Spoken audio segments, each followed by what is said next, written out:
I'm Bobby Nuggs, and you're tuned in to Carrying the Torch podcast, where we highlight the past blazed by visionaries and pioneers from all walks of life. Today's episode 10. We have an absolute legend in studio today, a woman business owner, entrepreneur, a star in the industry out here in the Northeast. She's making major waves all across the globe, doing things for a lot of cannabis brands and more. My friend Casey Sanginario, the High Priestess. Hello. Casey, what's good, girl? Hi. How are you today? I'm great. Me too. Yeah, I'm How was doing your really Easter? good. It was really relaxing, actually. My husband and I did our own Easter this year, so it was like slow, and I didn't have to rush anywhere, and I feel great. I'm like ready to roll. Super mellow. Ours was too. It was nice. We did Easter egg hunt for my nephew. Oh, that's perfect. You know, so I get to be the cool uncle. Yeah, you know, I played that's the cool always uncle. fun. We did a I huge do that Easter too. basket. I go in. I'm like, I love it. So I put like fake poop in his Easter basket. I prank him You're with like stuff. pranking him? Yeah, I prank him with Happy stuff because Easter. he's a super clean little kid, but he gets a kick out of it. You know I what love I mean? And thanks for coming correct and bringing us a little Weedster basket. I don't know. I was trying to say like a weedster egg, a weed Weedster egg yeah, that's I full love of weed. that. I don't know. Yeah, Always I a brought you good an egg time full of weed. year because I feel like it's spring. Spring's upon us once Easter hits. Yeah, seriously. I was driving here and the sun's still out, so I'm happy. Yeah, me too. The longer days, that depression's starting to fade. Things are starting to get better. A lot of new events coming up. Things are about to get really busy for you, I'm sure. Yeah. So first of all, thank you for being on the show. Want to make sure we shout out our sponsors also. Shout out Cold Room Drip, Ripple, Maine, Grassroots, California, of course, Underground Culture, and Pop Shop Gallery, North Providence, Rhode Island. Without you guys, this show wouldn't be nothing. So thank you for continuing to support Carrying the Torch podcast. So usually how we like to start things off with the show is I usually ask like 10 to 15 random questions, and you give me an A or B answer what you like best. Okay. All That's right. like a game show. Yeah, a little game show. Okay. vibe. Yeah, okay. You like blunts or joints? Joints. All right, me too. I've been strictly papers for years now. Yeah, when I was in college, blunts, and now, like, in adult life, always joints. I haven't smoked a blunt in, like, a year. I think the blunts are always our intro in a lot of ways to our age groups. Smoked blunts. Yeah, that's kind of how it started. Like, I was always smoking them. Now the boys get me to smoke with them. Sometimes the boys are big, like, blunt smokers. So, like, if they have it, then I'll take a hit. But, like, I'm not smoking my own backwood. Yeah, no, I don't like backwoods. But I always enjoyed the aesthetic of rolling a Dutch. Yeah, I used to have it, but now I have nails. I don't have the skill it's a whole different anymore. world. Yeah, I don't have the skill anymore. I lost it. Are you a daytime smoker or nighttime smoker? It depends. I am both. More during the week, I'm a nighttime smoker. I like to do my work, and like I just have so much going on that I can't really like fully enjoy in the day anymore. But on the weekends, all day. Yeah. Now, pre-rolls, or you like to roll your own? Pre-rolls. Yeah, Yeah, I do just like easier? pre-rolls. I mean, I work for Hanks. Yes, I'm not rolling. When and you have showing. access I have to Hank. like quality pre-rolls, then it's like, you know, what do you need to be hand rolling all the time? Yeah, You know, exactly. you know? Yeah, no, I'm fortunate. I work for a lot of people that know how to roll really well. Yeah. So Now, are you strictly flower or do you like concentrates too? I am a hash girly now. Really? Which is very different because I was Yes. always like a joint person, always a flower girl. And maybe like 2 years ago now, Sasha, my friend Silence Hippie, she was the first one who like taught me and showed me how to do it. And that was it. I kind of never went back. Yeah. Something about the dabbing is just cleaner, quicker. I feel it is a very like clean high for me, Yeah. and I don't feel as lethargic. Like I do think like sometimes when I'm smoking flower, I just feel like way more sleepy and way more meh. Yeah. I could take a dab and like go to the gym. Yeah. It's a different thing and a different beast entirely. I always say tread carefully when it comes to the DABs, you know? Yeah, I mean, I'm definitely plowing through some rosin right now. hell So yeah. Let's it gets go. really expensive if you want to explore this hobby.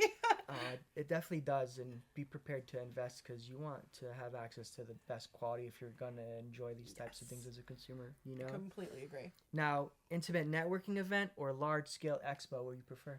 Intimate networking event, definitely. Yeah, I especially as I'm getting older, I don't really do that great in large crowds when I'm stoned. Like I'd rather like get to a quiet place or talk to people that I feel more comfortable with. So I'm always down for like more intimate settings. I want to get to know people too. Like the expos are great and stuff on a larger scale, but I really want to get to know humans. So now, in your opinion, do you feel as a marketing manager, you may retain more ROI from smaller, more intimate events than you would a large expo where there's a lot of people?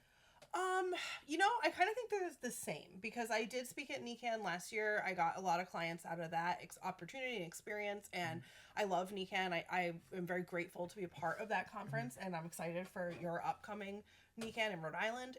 But also from the smaller events, it builds longer lasting relationships, I feel. I think that's one of the most important things when you're at the larger scale events. It's a lot of go, go, go, go, go. Yeah, it can be rushed interactions. 100%. And I don't really love that. And then it's like, oh, here's my number. Call me later. Here's my card. I'll email you. And then like the day after NECAN, you get like 400 emails. Like, I met you on the sales Even floor. there, it's hard. It's hard afterwards, like you said, to follow up with all of that. It is, and it's so much interaction crammed into one day sometimes that it can be overwhelming if you're not organizing all the information that you get. Like now, what are 2 things that you would do, whether it's a large event or a small event, to that if you're an attendee, what would you go to that event to take away from? What would you be looking for? So the biggest thing that I look for in those types of events is education. I am always like striving to learn new techniques, learn new ways, learn how people are doing it differently or the same. Like I really am like a education focused person. So anything I can learn or grow from is what I'm going to those things for. Yeah, education is like I always say the backbone of our industry. Things are always changing. It's a ecosystem all its own. I've been referring to the cannabis space as an ecosystem lately because it's like ever evolving and changing, and it's its own kind of thing. You know what I mean? And I feel like when you stop seeking out more education, like I don't know, that's just not my tactic. Like Absolutely. I don't know everything. Like there's way more to learn. There's so much, so many facets, so many nuances too. That's what also draws me so much into the wheat industry is that. There's so many levels to it, and it's ever growing, and the advancements seem like they don't stop. It never stops. I learn something every day from whether it be from the growers or like the dispensaries or Metric or the testing labs or Meta or anyone. Like every day is a different day in our world. And I learn. I've been doing it for a long time now, and I'm still learning. Yeah. Every day, student of the culture. That's what I like to say. I like it. Now let's bring it back, man. Kind of. When was your first introduction to the plant itself? Oh my God! Like the first time ever? Yeah. Okay, so this is what we're going to talk about it. So in college, in high school actually is where it all started. In high school, I was very anti-cannabis. I was very closed-minded. My younger sister was consuming, and I did not like that. I thought that she was jeopardizing her athletic career, and I was really like very straight edge. I was student government president. I played sports. I was like walking this very perfect straight line. So I was like really, really anti. Well, I went to like a house party one time, and a bunch of my friends were like, no, just try it. So I smoked out of a Poland Springs water bottle, like bong Classic. thing. Yeah, like just like so ghetto. And I got high and I loved it. And then I felt like an asshole. And I was like, oh my God, I just told everybody that I hate this thing, but now I love it. Yeah. So it took some time for like that to come out and for me to be public about it. I hid it for a long time because of how vocal I was at first about not supporting it. Yeah, just being a little bit hypocritical, I guess, and then finding the actual sense of mutual love for it that so many people have. Yeah, and I was raised really strict, really strict, and I don't regret that. I think it's made me the person that I am. Yeah. But when you are young and in that environment, a lot of things are done out of fear, and I did fear it. I feared the plant. I feared getting high, and then when I did, I loved it. I wasn't afraid of it anymore. Now, at what point did you end up kind of realizing like the community was a thing and that there was a much broader spectrum of things going on? That came in college. Yeah. So I was like in a little bubble in high school, and I would just like go for smoke cruises with my friends and stuff. And that felt like really like an isolated experience. It was like, let's get high and go to Cumberland House Pizza and get pizza, or like, let's do whatever. In college, I was in a sorority, and I was really introduced to weed dealers as a career. and what people were doing to afford college life. And it really opened my eyes of how you could make a lot of money in college selling weed. So yeah, I did a little bit of that. I dabbled in that a little bit. I was actually kicked out of my sorority in college for cannabis. I was put on trial because I had a large amount of cannabis in the sorority house, and my friends put me on trial, and they said I could pay a large fine or I could be kicked out.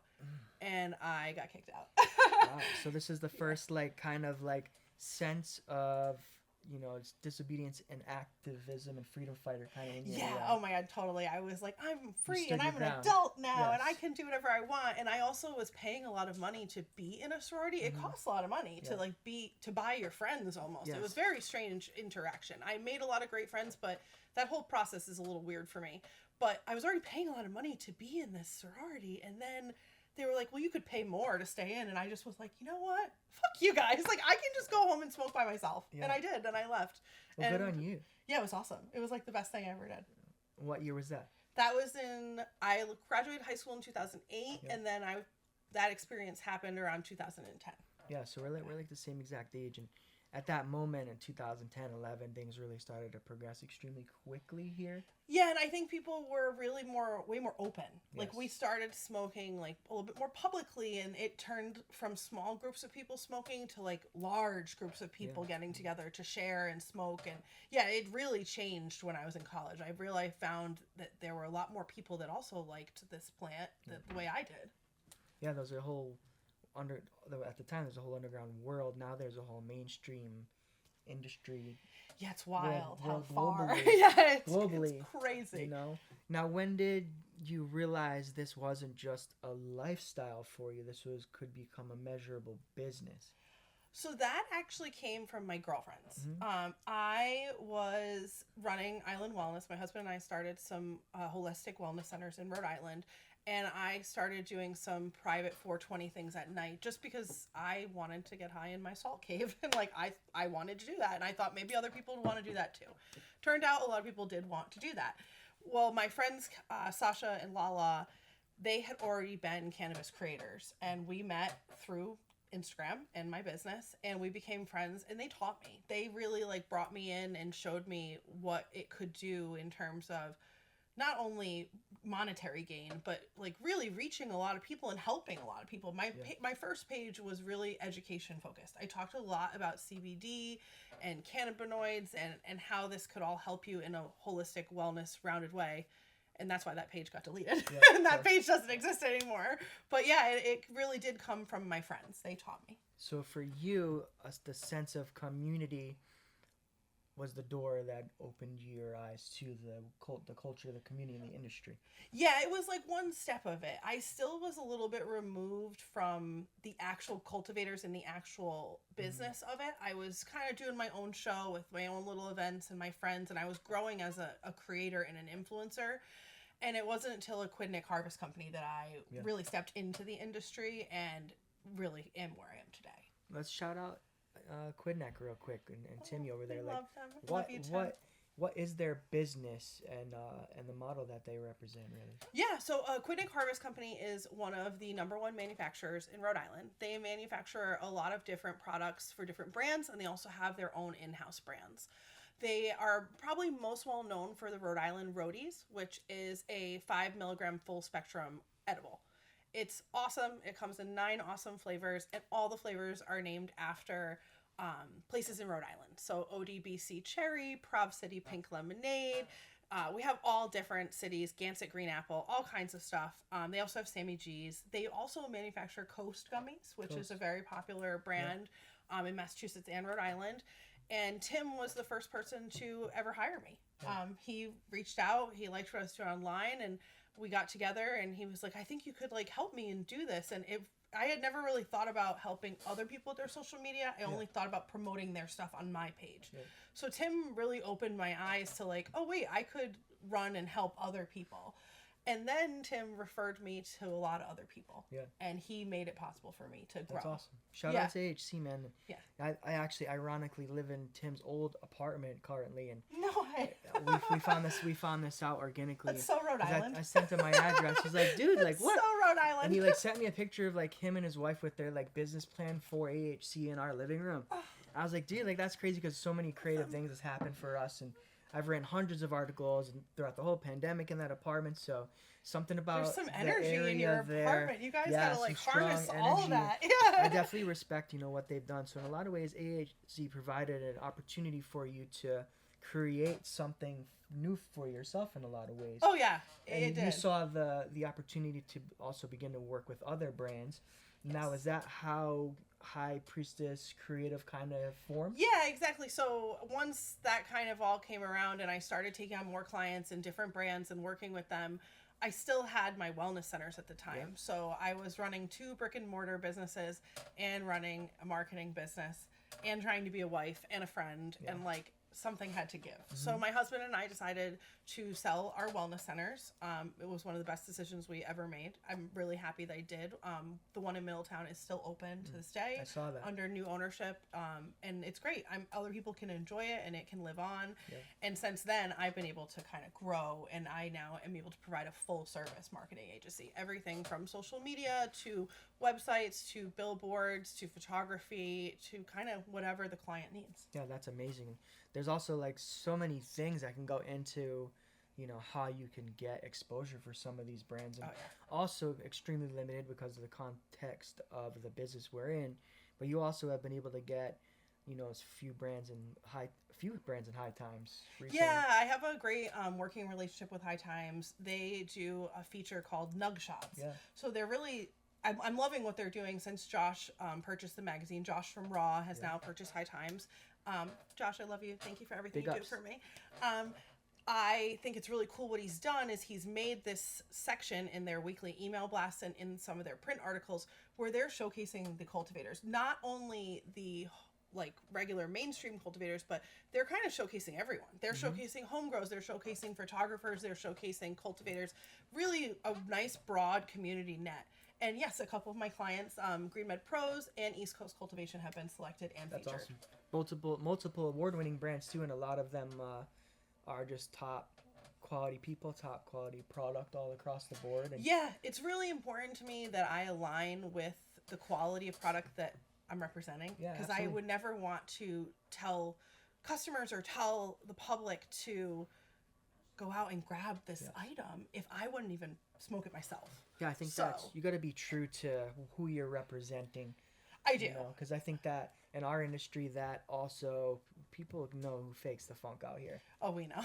And there's We a lot of know. that. Yeah. So I think that true authenticity, that you represent so well or organically without even trying is like people try to replicate over and over again, and it just doesn't happen like that. Yeah, I You know just what I want to mean? be honest. Yeah. I really do. Like, I spent a lot of my time in my younger years being, like, dishonest. I wasn't living a genuine life, Yeah. and I feel like there's no other way than to be this way now. Like, I want to be true, and I'll always give my honest opinion, and not all of the products that everyone I work for are stellar award-winning products, but I will tell you, everyone I work for is a premium brand. Everybody is, And, I guarantee that. They are award-winning They premium work brands. hard, mom and pop. Everyone is family-owned and operated Yeah, that I that's work like for. Rhode Island's different, man. It's all the I brands love it. here. It really it gets me out of bed in the morning. Like, I'm helping people put food on the table for their kids and make their brands successful and help them go on family vacations and That's amazing. yeah, it just makes me feel good. Absolutely. I can only imagine, like, it's very rewarding just overall being a part of all of this and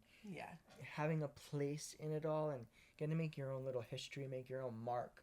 Yeah, I feel really fortunate, and I've been with most of my clients now for 4 years, 4 or actually years. Tim, I'm going on 5 years. It's a long time. Yeah, so I've been able to see the growth. Like, Yes. it's really rewarding to see where they were and where they are now, and what's happening with them, and also their personal lives. Like, Yeah, they pure- bought houses or had children or got engaged, and I get to kind of be see on it the front all. row for all of it. I love that because I guess the point of starting a business and a brand is the family wealth over years and longevity, and Yeah. not just being a brand that's going to white label and be gone in a year from now. No, I want people that they want to build lasting, honest brands that are helping the people that live in Rhode Island live healthy, happy lives. A lot of them are very transparent too, and are out there. You can meet them. Oh yeah, no, I am. Which I love. I'm big on that too. I want them to be in front of the cameras or in front of the public. Like I do. I think it's really important that you put a face to the brand. Absolutely. Now, usually this part of the episode, we do a mystery box review. We Okay. work closely with Pop Shop Gallery in North Providence, Rhode Island. Shout out to our sponsor, Pop Shop. Mystery. This is a mystery box, snack box from exotic snacks from all over the world. So we'll crack open these boxes and rate everything 1 through 10 together, man. Okay. Wait, this is so fun. I love snacks. Me too, I love Okay, snacks. I'm like, I really like snacks, so this is great. So we got some What do we got? Skittles gummies here. They're I know I'm ropes? gonna love those. I'm gonna love these. I love ropes. Ropes. We got another Skittles, John, a Skittles lollipop. I've Oh my never seen god, before. this is so cool. How do we know what flavor it is? You know, I'll get a list Okay. after Like, and what update it for flavor the is it? video. Also, Okay. these look like strawberry shortcake to me. What? We'll find out. Or a red velvet. I think that's what that is right there. This Red- is so red velvet fun. cookies. Then we got Ooh. that's Cabbage? what is that? No, that's Kimchi. kimchi. Kimchi. Kimchi Yeah, potato it is chips? cabbage. Okay. Fermented cabbage. And then we have Ocean Bomb. Oh my god, it's Sparkling Sailor water Moon. with the Sailor Moon. All right. Bailey, it's like you. It really This looks is. like Bailey. What do you want to start with first? I don't know. I feel like we should open the drink. Yeah, let's start with 'Cause the then- drink first. Just in case that I need Alright. a drink. Cheers. Thanks for joining me on Carrying the cheers. Torch Yeah, podcast. so cute. I really respect what you do and how you contribute to the community, and how you just approach everything. Well, thanks, Bob. I'm just out here trying. Shout out again Hopefully to I our don't break a sponsors, nail. Underground Culture, always providing us a safe place to host the show. Pop Shop Gallery, Ripple Maine, Cold Room Drip. I love all you guys. Grassroots California, keeping me always looking fresh and right. I appreciate you guys. What do you think? It's really good. Pomelo. I'm not really sure what pomelo Have you ever had is, a but I pomelo? like it. No, what is Oh, it? we got to put you Tell on. me about. Yeah, you It's- like exotic fruits. It's pomelo seasons right now. Starburst pomelo is like a cross between a grapefruit and an orange. They're delicious. Oh, that's why I like. I love This is grapefruit. true to flavor for a pomelo. Plus, I like it's it. so cute. The packaging is just 11 out of 10. That's nice. I'm giving that All a right, 10. let's do the straws. All right. Yeah. I think that these are gonna get a very high. I think high so, rating too. from me, too. Anything Skittles, I love. I like anything straws. Okay, let's see. What flavor did you do? Red. Oh, well, that's So an easy good. win. Oh my god. I'm going to do a different one. Purple. 10 out of 10.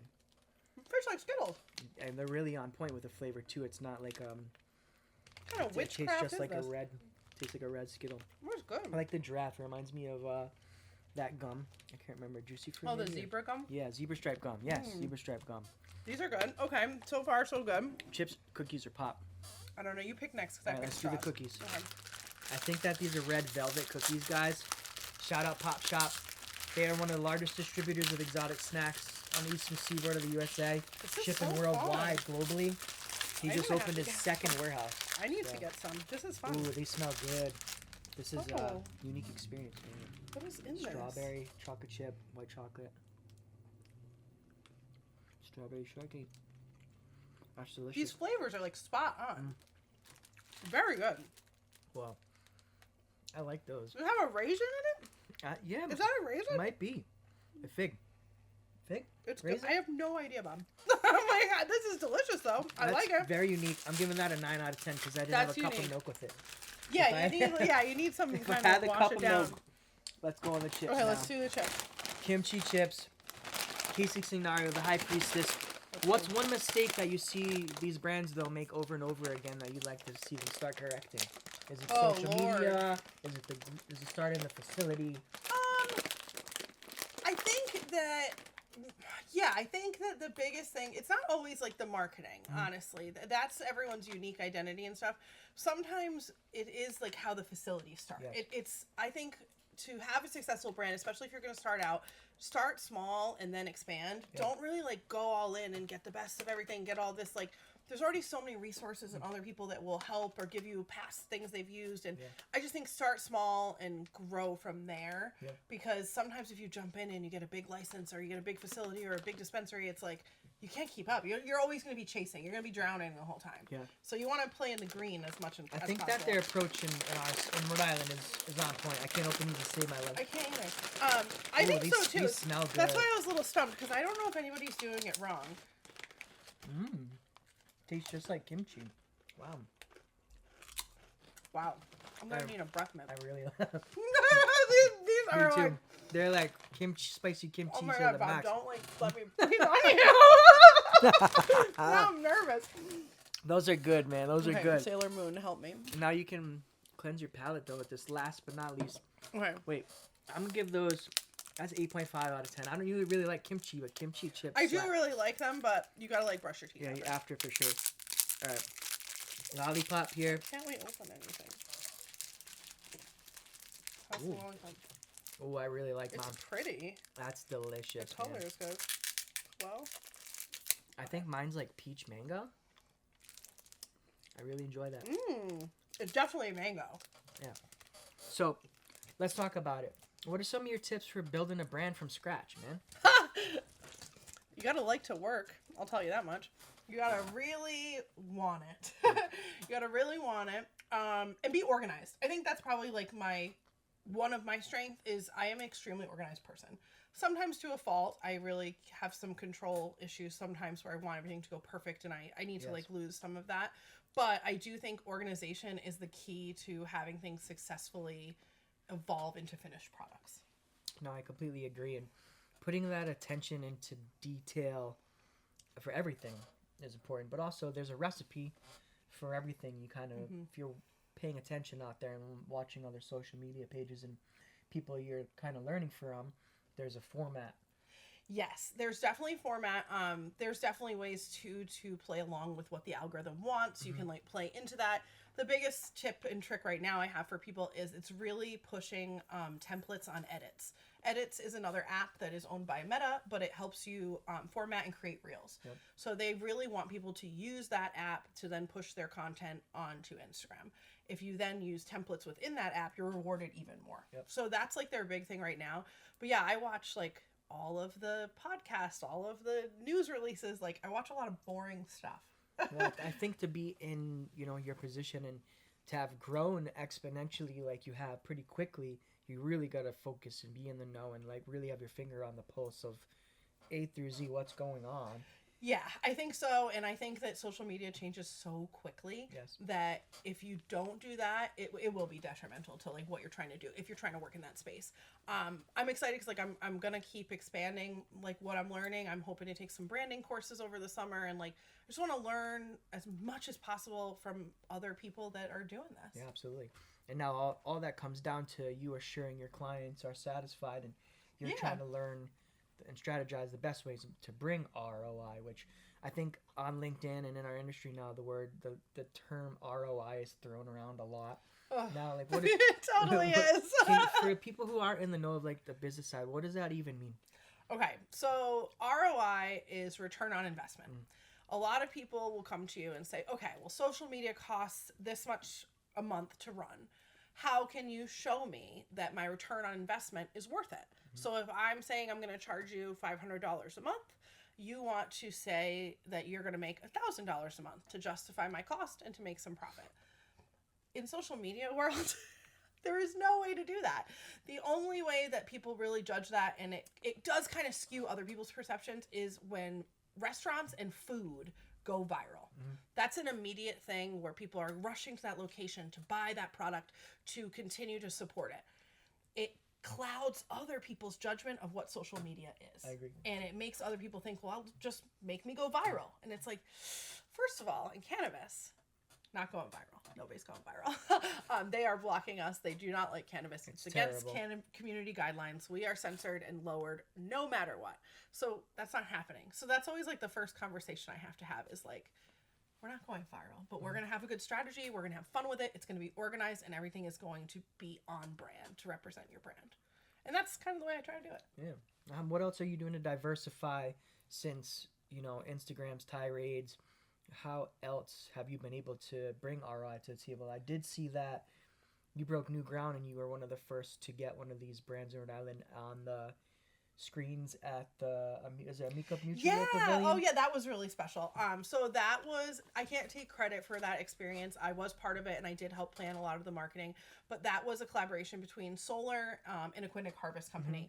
Solar got the opportunity for us to advertise in the Amica Pavilion, making it the first sports stadium in the entire United States to publicly advertise cannabis. Yeah, that's like I said, breaking ground. Nowadays I think that the historical moments are overshadowed a It lot. felt really good. I'm not gonna lie. sure it Yeah, did. it felt really good. We were all really excited about it, and now it's really awesome too because like people will send pictures. They're like, "Oh, I was at the game. I saw your I thing." love that. Like, it's really cool to be a part of stuff like that. But in our fast-paced world, sometimes it is tough. It's like, okay, great, we did that, and now what else are we gonna do? Like, Yeah. where else are they gonna let us go? Like, we still haven't really been on TV. We haven't really done TV commercials. Any invite to the road show, or is there still a taboo stigmatization you're finding in this where you're blocked in certain aspects? I think so. I've personally been on the roadshow multiple times. I've been on the news kind of a lot with my other businesses. And with this type of business, they're just not ready yet. And it's not always their fault. It's actually like the broadcasting companies that own the stations that are a little bit concerned about putting it out there for insurance purposes or legalities. But it's coming. I actually feel it changing, and I do feel it coming. I've been on some meetings, and things are like really turning around. There's going to be some commercials that are hitting streaming channels that have been done that I'm really excited to see how it goes. Solar just finished one, and I think it's going to go really well. Huge. That's awesome. Yeah, I think that these mainstream media companies could just continue to help everybody's brands thrive. I know that Hulu's dropping a new documentary on 420. I forget the name right now, but I saw a video today about the history of it all. I hope so. I want as much education out there as possible because the more that it's out there, the more people have access to it. And if you want to take it in, take it in. If you don't, just watch something else. But at least if it's there, people can learn. What is one, documentary film that really stuck with you, or a movie that really stuck with you related to the content we're talking about? Ooh.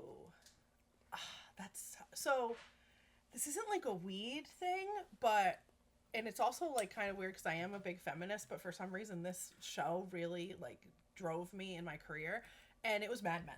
I felt that show for some reason really like spoke to me about marketing and about you could do everything right and it still isn't going to work, or the client's still not going to like it. And I learned a lot from that show.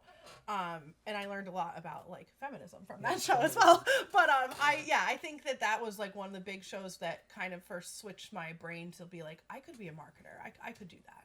So is Mad Men. I like that. Yeah, I'm Don Draper. That's gangster. Yeah, I'm Don Draper of Rhode Island. I also think that taking a page from everything around you is how do you be massively successful.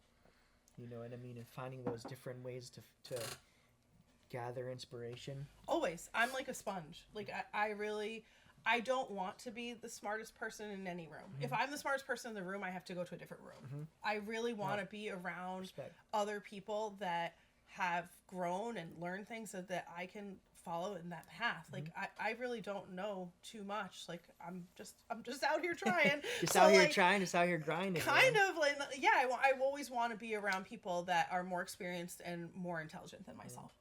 Now let our listeners know 3 things you can't leave the house without when you're on your way to a meeting.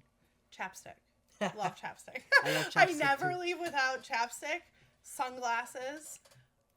Love sunglasses. I wear them all the time. I wore them yesterday in the rain. I just love them. Sunglasses, chapstick, and if I'm going to a meeting, I need my phone. Yeah, you gotta have the phone. I gotta have my phone. The phone's our lifeline. It's crazy how much we get done with them. Well, now it's like my business lifeline too. So sometimes I want to just like throw it away. Yeah, no, me too. I get frustrated, especially like getting wrapped up in just You're metrics. too accessible sometimes too. Most definitely. Yeah, I do miss kind of being a little bit less accessible, but I'm kind of learning those boundaries. Yeah. Was it like when you started to put your face out there, did you feel safe? I did. So that's actually something, it's funny you brought that up. I was just having that conversation last week. A lot of creators have a tough time with that. Yeah.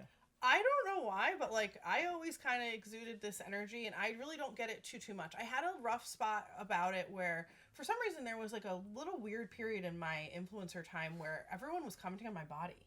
And it became like, it was really strange. It came out of nowhere. Like, I've always been very active and healthy, but I've always been like a taller, larger woman. Like I'm 5'8", and I've just always been a bigger build.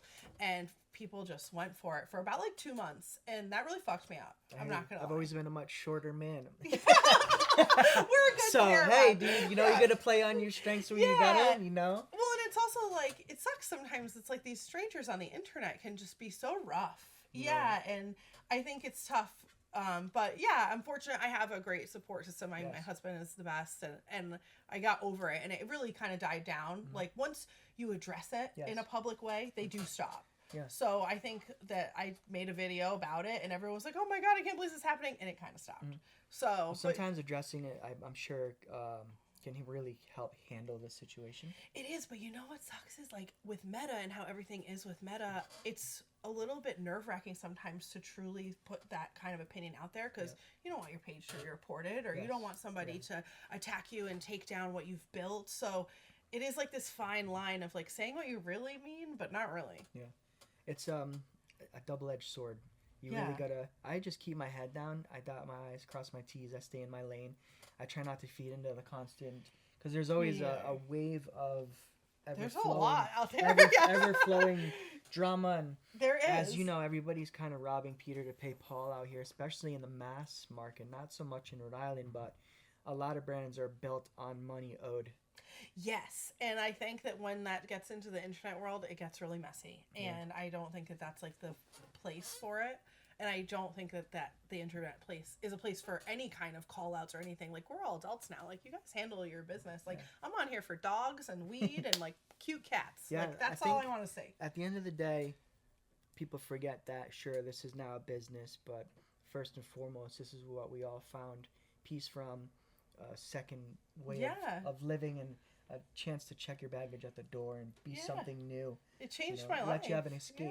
Yeah, exactly. Like, it's something that we all forget. Like, we all love this one thing, but then we're all fighting about it. And it's like, but wait, we all still love this one thing. That's how it goes, man. When you have strong opinions about things, one thing I have strong opinions about is pizza, right? Yeah. And I've been making pizza that was my first job since I was like 16. On every episode, we make one of our homemade pizzas just for our guests to try and review with us. It's happening. This is our New York style pizza. Oh my gosh.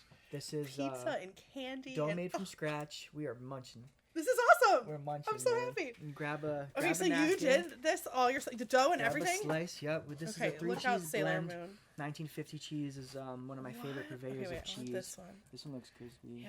Oh my god, Bob, this is awesome. And it's hot, so you might want to give it a second. Okay, let's give it a minute. Now, this is awesome. The word influencer's tossed around crazy nowadays. God, it's kind of gotten, a little bit irritating, I guess, in a lot of ways, because it's so oversaturated. I prefer the term creator. Creator. I like saying creator because I don't really think of myself as influencing others. Yes. Like, I hope everyone makes their own decisions out there. I don't think that you should be taking influence from others. But if you want to watch creators create things based on what they like, I think that that's like the way I process it. I don't like being called an influencer. What separates an influencer from a creator mostly? Is it the content and the product you're putting out there? I think so. I think there's some people that some people with a large following that truly use it as a career. Yeah. So they're always trying to sell something or make commission or have a brand deal or do something like that. And I think that creators have more of a true community. People want to follow like their actual lives and see their dogs. And then, yes, every once in a while they unbox something and so they can make some money. Yeah. But yeah, I think creators have true communities and influencers are really salespeople. Yeah. And at the end of the day, we're all in the same pool. Oh my God. Oh, that's a good cheese pool. This is so good. Oh my God. In the home oven. We hope one day to have a frozen pizza line in grocery stores all over Rhode Island, all across the nation. We wrote a whole business plan. Just trying to always evolve, and we've perfected it. This is so awesome. This is our New York style. We do like a bar style pizza too. Yeah, send me these snacks and a pizza. I'll come on this once a month. This is so fun. I'm having a great time. Have you ever had a brand or a content idea completely fail? Oh my God, yeah. What's Oh my God. What's the How much time you got? aftermath like of putting in all that energy, that time, setting everything up for it to just get 4,000 views or like not reaching the goal you wanted? So at first, when I first became a creator, it was really difficult. I had a tough time because I am a perfectionist, so I was always like chasing like that perfect number. Like it should get 10K views and I should hit 10K followers and everyone should love me and like this and blah, blah, blah. Now I've kind of lost that. I'm just like, hey, I want to put this out here. If it does well, it does well. And it's worked out better for me because the people that really feel the same way I feel have found me. And at the end of the day, for me, I don't care about the numbers. I want people that feel the same way and want to enjoy and watch what I'm creating or be inspired and create their own stuff. Yes. Yeah, the numbers don't really do it for me anymore. They used to back in the day, but now I don't Everything really was care. so numbers driven. I think now it's more about experiences and the true actual communities. takeaway you're getting, which is people. Yeah, I agree. I know? feel the same way, and I think that it's too bad that like the numbers cloud a lot of people's judgment, or people even buy like likes and views and stuff. Like, I would never. Like, I don't care enough about the fake number. I would rather have 10 real people watch my video than 10,000 robots in Japan. Exactly. Like a lot of times, also that can stagnate your growth if people do that. And you know, it's a weird, tricky thing, social media. And I always say, It knows. It's smarter than us. taking it slow, having fun, Yeah. doing things more organically and authentically, you know, will, at the end of the road will always lead you to a better place than forcing it. I feel the same way. You can't force shit in where we're from. No, and also like, I don't know. It would be so much harder. Like it's already hard enough. Like just be yourself. Now, how do you protect your creativity? I sleep a lot. Yeah. I sleep a lot, like an obnoxious amount, actually. I sleep between 10 and 12 hours every Wow, night. so you get a good amount of sleep. Yeah. You get really high, you eat really good, you get good sleep. Yeah, and I work out. I work out a out lot. Stay pretty active. consistently. Like I see you out there doing stuff and I staying really busy. need to, because I feel that it like really helps my stress. It helps my stress levels. Not so much like the physical. The physical part of it is great, and burning the calories is great, but like mentally, I really do need it. Yeah, no, I think it's important. Like this business and just being a content creator or on social media and multimedia at all sometimes can be incredibly demanding. Well, it doesn't stop. Doesn't stop. Social media doesn't sleep. Being an entrepreneur in this game doesn't stop. It's 24/7, 365. Yeah, and a lot of people, I think, like, they forget to, like, well, everyone wants a post for Christmas. Everybody wants a post for Easter. You know. Who does those posts? Exactly. Me. Here. Who has to post Sunday mornings? Me. Like, those are the things that it just doesn't ever stop. Like, yes, you can schedule content and you can kind of batch it out the way you want to, but it's always running in the background. So yeah, like sleeping, working out, spending time with my family, my husband, my dogs, and my best friends, and that's like all the stuff that keeps me going, keeps me happy. Yep. Yeah. Now, and dabbing. Dabbing is like And shout taking out dabs. to the DABs, man. They Yeah. keep me motivated and changing my life. And a lot of people that I know, and still to this day, a lot of people are severely addicted to certain substances, and I always see cannabis concentrates helping those people get away from them. I have a lot of friends that's actually the case. But I like my e-rigs. I don't use the torch and torch as much You're as off I the used torch? to. At the house, I use them. Oh, okay. But I'm going like, out, whoa. I gotta have so many conversations, and I'm always like buzzing, running around. What's your e-reg of choice? I like my Bomb Pro e-rig, but I have multiple Puffcos too. But Bomb takes really good care of me, and I have several of them. I like the bomb too. They I have rip. the bomb. They're super cool, very communicative. I like Their them support. too. Jason's been really nice to me. Yeah. I'm working with them too. I have a green one that I really like. Yeah, so. I bring mine with me everywhere that I go. It's kind of like my best friend. Now, if someone wants to hire you for consultation work or any type of marketing, what's the best route to take for them? Email's the best. I get a lot of DMs on my page, business and personal. A lot of people like interact, high interaction rate. So if you email me, it's my first name and my last name at Gmail, Casey Sanginario, gmail.com. It's also in my Instagram bio, it's on my website, and it's on my Facebook. But email is the way. Now, we got a busy season coming up. Honestly, the busiest time of year is this month. This is my hell month. What's coming up next for you, man, that you're looking forward to? Okay, so I have a bunch of stuff going on. 420 is obviously right around the corner. We have a lot of awesome things going on with our clients. On the 18th, Newport Canico is hosting our first ever 420 friendly music festival. Yeah, so. We're doing that in Newport at Jane Pickens Theater, and it is going to be featuring Folk Fest favorite Snack Time, the band. They are awesome. They played Folk Fest last year. They're really, really talented. And we are also going to have a lot of great sponsors around that from the Heritage Group. So we'll have Cluckhouse there. We're going to have Newport Craft there. We'll have Wally's Wieners. We're going to have a lot of really awesome food, a lot of really awesome drinks, snacks, obviously, too. We might have to have Bob make a pizza. Let's go. But yeah, so that's on the Saturday. Sunday, I'm really excited. Sunday, April 19th, Trinidad James is coming to Rhode Island for the first time ever. With my client Zen Blend Farms. I'm very, very, very excited about this. I have sessioned his music for a very long time. I really, really like him a lot. And he's been a pleasure to work with. He's a really nice guy. Yeah. He's going to be appearing at Mother Earth at 10 a.m. on April 19th. And he'll also be at Solar Cannabis Co. in Warwick at 2 p.m. on April 19th.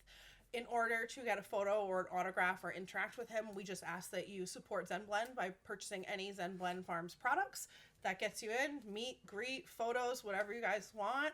And yeah, I'm really excited. I'm so excited. And then on 420, the actual day, Monday, Hank and I are going to be going around to all the different dispensaries and dropping off some bud tender survival kits. Hank put together a little thing for everybody so that we can make sure that you guys get through the busiest day of the year comfortably. I haven't seen anybody else really do that, yet. And I think that people fall wayside on the busiest day of the year of like Christmas for everybody. So yeah, that's tough. The ultimate way to say thank you. Yeah, well, don't worry. I'm dragging Hank around. So we'll be out. Guys yeah, we'll be out. You guys are doing God's work, man. Yeah. Oh yeah. Well, it'll be something. But yeah, you guys will be excited. Hank will be on one. It'll be fun. He's a riot. It's so great to see you help all these really unique brands in Rhode Island thrive. Rhode Island has a very, different system of how we all work, how we all grew up here. Things we kind of play by our own rules a lot of the time. So it's fun to see everybody and kind of playing together and making this whole thing work. And people like you, as turning the clocks and the gears and making things tick for them. It's kind of fun to watch. It's really fun, and I have had a lot of clients do a lot of collabs together because I represent both of them, or we've been able to work as an ecosystem, which has been really nice. Instead of working as true competitors, we're all still true competitors at the end of the day, but it is this nice little ecosystem where we are supporting each other and we're liking each other's content and we're sharing when it's appropriate, and it's working really, really well, and I just love everyone I work for. Yeah, that's awesome. I do. And it sounds like things are about to really change in the little state of Little Rhodey, so I'm sure there's going to be a lot of updates. We'll have to get you back on the show in a year from now or so and see all the things that you've been working on. Make sure that you shout out your Instagram page, anybody you want to say anything to again. And again, just thank you for joining us and carrying the this was awesome. I'll come whenever you guys want. You have snacks and pizza. This was awesome. If you guys want to follow me, I am High Priestess RI. I also have my business page, High Priestess Creative. I just want to thank all of the customers, honestly, and everyone in Rhode Island that does support the legal cannabis market and goes to the dispensaries and buys these products from the cultivators. You are helping families and small-owned businesses, and it takes a lot to get that plant from seed to shelf. Like a lot. And there's packaging and testing and compliance and labeling. There are a lot of steps before the medicine reaches you. And the people that are getting that medicine out are great people. They're working hard and they care so much about this state. And we just want to thank you. Thanks for smoking. Respect. You heard it here first. Casey Sanginario, the High Priestess. It's all about caring, man. And if you're looking for someone who cares about the product they're putting out, hit up Casey, High Priestess Creative. She's always doing unique things and is looking for new clients all the time, I'm sure. Thank you for joining us on the show today. This was it's so an honor fun. to have you. As well, thank you to our sponsors, Cold Room Drip, Underground Culture, Ripple, Maine, Grassroots, California, Pop Shop, North Providence, Rhode Island. I love you guys. Carrying the Torch podcast, Bobby Nugs, signing off.